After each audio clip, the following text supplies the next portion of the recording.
दोबारा खुश आमदीद। वक्त है हमारा आज के हॉट इशू का। ईरान अमेरिका जंग मुस्तकबिल में क्या होगा। हम देख रहे हैं कि ईरान के supreme leader ayatollah Ali Khamenei का जनाजा हो चुका, उनकी तदफीन हो चुकी और अब ईरान में एक मुसलसल पिछले कुछ दिनों से एक जोश की सी कैफियत थी। उनके जनाजा मुख्तलिफ शहरों में गया और इस दौरान लेकिन हमने देखा कि पिछले 3-4 दिन से ईरान और अमेरिका के दरमियान कशीदगी बढ़ गई है और इस्लामाबाद MOU की सलामती ख़तरे में है। लग ये रहा है कि दोनों मुल्क शायद इस सिचुएशन को मज़ीद एस्केलेट करें, लेकिन इस दौरान पाकिस्तान और कतर दोनों ये कोशिशें कर रहे हैं कि ये टेंशन कम हो और दोनों ममालिक की जो कुछ उन्होंने इस्लामाबाद MOU में एग्री किया उस पर अमल करें। हमें ज्वाइन किया है रज़ा अहमद रूमी साहब ने, बैनुल-अक़वामी अमूर के माहिर हैं। उनसे पूछेंगे कैसे देख रहे हैं वो। रज़ा साहब, इस चीज़ को क्या ये इस्लामाबाद MOU में जो चीज़ें तय की गई हैं वो अब दोबारा दोनों ममालिक उस पर आ जाएंगे या इसी तरह एक दूसरे पर मिसाइल और बम गिराते रहेंगे? जी देखिए अफसार साहब, ये हल्की फुल्की जो टेंशन है ये तो जारी रहेगी जब तक बड़े मामलात के ऊपर अगले 60 दिनों में या 50 दिनों में समझौता नहीं होता। और वो मोटे मोटे इश्यूज सभी को पता है, न्यूक्लियर इशू है, ईरान के ऊपर जो सैंक्शंस लगी हैं उसके मुंजमद असासे हैं, वगैरह वगैरह। लेकिन ये जो अभी रिसेंट वाकया हुआ, यहाँ पर बुनियादी तौर पे जो ईरान में पब्लिक मूड भी इस वक्त बड़ा जारहाना है। आपने देखा ही है मनाजिर वहाँ पर जो हमें दिखाई देते हैं, जज्बात भी बड़े शदीद हैं। और उसके साथ साथ ईरान ये बावर करवा रहा है अमेरिका को और गल्फ की रियासतों को कि आबनाए हुर्मुज़ जो है उसके ऊपर कंट्रोल ईरान का है। उन्होंने कोशिश की, कतर के जहाज़ों ने और सऊदी शिप्स ने भी, कि वो उसको बाईपास करके और ओमान की जानिब से अपनी जो है मटेरियल उसको गुजार सकें। लेकिन ईरान ने वो नहीं होने दिया।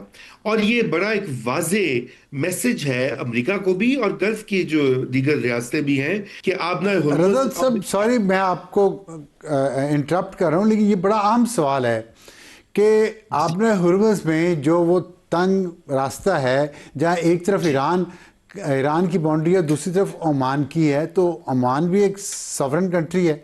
अगर वो किसी जहाज़ को अपनी सॉवरेनिटी, अपनी हदूद के अंदर से गुजरने दे रहा है, तो क्या ये उसका हक नहीं है? जिस तरह ईरान कह रहा है कि मेरा हक है अपनी तरफ वाली साइड पे, तो ओमान वाली साइड पे तो ओमान का हक है अगर वो वहाँ से जहाज़ गुजरने देता है।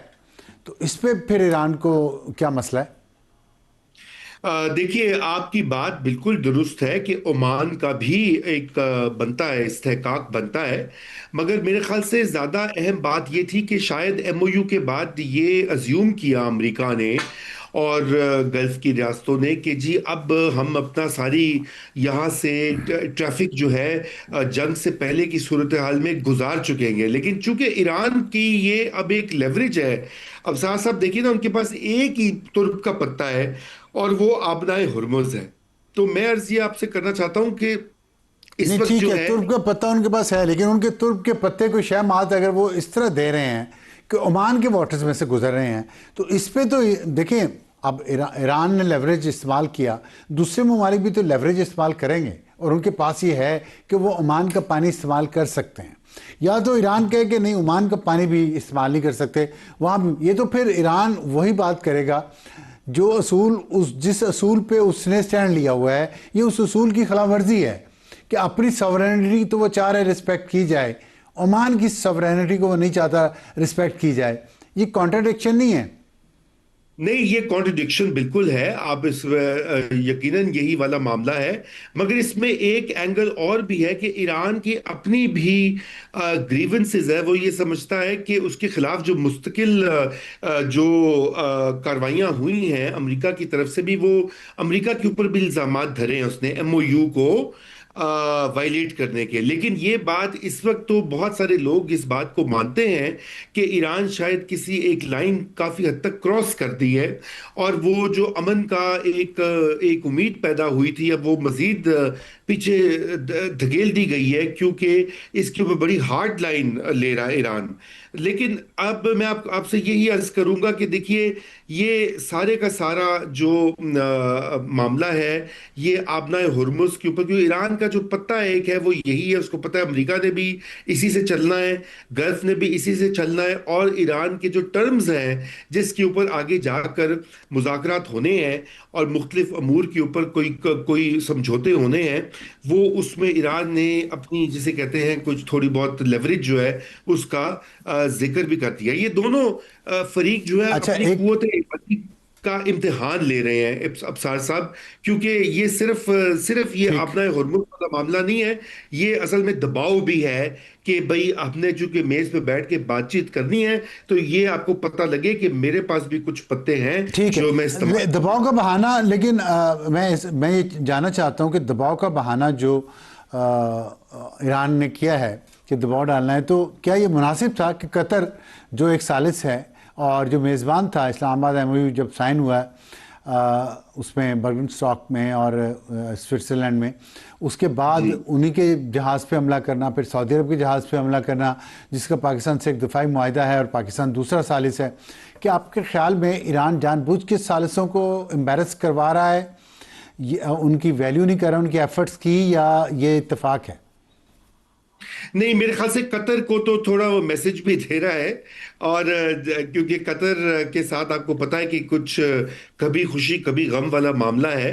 पहले वो क्योंकि कतर अब एलाई भी रहा है, अमेरिका का है अभी भी, साथ में उसने ये भी किया जिसे कहते हैं ये सालिसी का रोल भी अदा किया, और गैस फील्ड भी मुश्तरका है, कतर ने यूएई वाली लाइन भी छोड़ दी है, तो इस लिहाज से ईरान का बेहतर हुए ताल्लुकात, लेकिन मुकम्मल तौर पे नहीं हुए।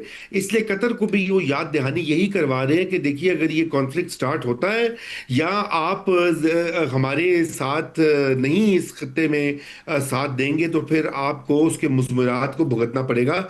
पाकिस्तान के ऊपर मेरे ख्याल से कोई ऐसा नहीं है, अगरचे कि पाकिस्तान की भी इसमें एम्बेरसमेंट होती है, क्योंकि बहुत सारी यकीन दहानियां खुसूसन जो उसकी शिक नंबर 5 है 14 नकाती एमओयू की, वो इसी से मुतल्लिक है कि ईरान ये गुजरगाह क्लियर कर देगा 60 दिनों के लिए, जो पहले जंग से पहले सूरत हाल थी उसको बहाल कर देगा, और उस दौरान में ये तय होगा कि कैसे जहाज वहां से गुजरेंगे, कितने पैसे टोल होगा या नहीं होगा। ये मामलात अभी सारे पेंडिंग हैं, जेर गौर हैं, तो ठीक है। कतर को यकीनन एम्बेरस कर रजा रहा है साहब, वो। चले कतर को तो एम्बेरस कर ही रहा है, इतनी तो चले बात तय हो गई।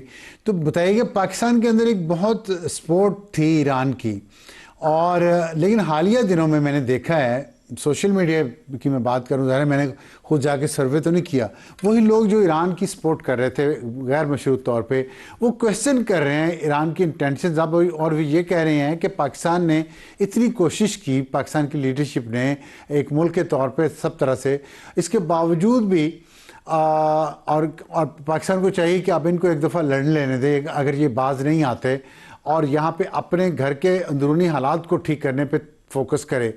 आपके ख्याल में ये पाकिस्तान को ऐसा करना चाहिए या दोनों तरफ ही अभी तवज्जो रखनी चाहिए?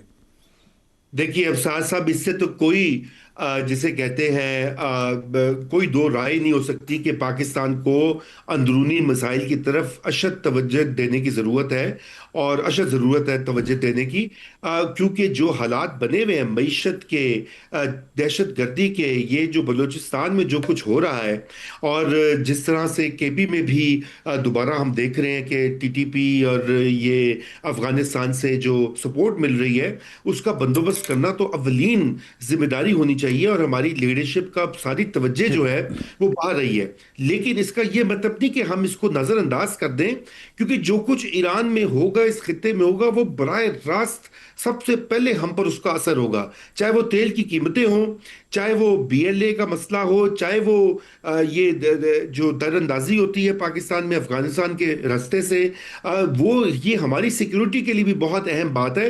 और मेरे ख्याल से जो पाकिस्तान के अंदर ये लोग जो ज़्यादा नाकिदीन वो पंजाबी में कहते हैं बुड़ बुड़ कर रहे हैं, वो इसलिए कर रहे हैं कि उनसे हजम नहीं हो रही कि पाकिस्तान को इतनी कामयाबी इंटरनेशनल स्टेज पे मिली है, और पहली बार ये कितनी ठीक। सालों के बाद ऐसा हुआ है कि पाकिस्तान का इमेज जो है वो इतना बेहतर हुआ है अफसार साहब कि हर पाकिस्तानी का सर फखर से बुलंद होना चाहिए। लेकिन उसके बरक्स बिल्कुल, हम ये देखते तो हैं है। ऐसे लोग जो कि हर वक्त मनफी मनफी बातें, यासियत और कनूतियत फैलाते हैं और तनकीद का निशाना बनाते हैं पाकिस्तान के वजीर आजम को, फील्ड मार्शल को, इसलिए कि उन्होंने सालिसी कर दिया। बताइए कि दुनिया में मीडिएशन करना को भी गुनाह अगर कोई समझेगा तो फिर क्या ही किया जाए ऐसे दिमागों का। लेकिन उनकी इस ये बात बात में बिल्कुल ठीक है। तक मैं इत्तेफाक करता हूं कि पाकिस्तान के अंदर पाकिस्तानियों के रोजमर्रा के मसाइल के ऊपर भी तवज्जो दीजिए। जी। बहुत शुक्रिया।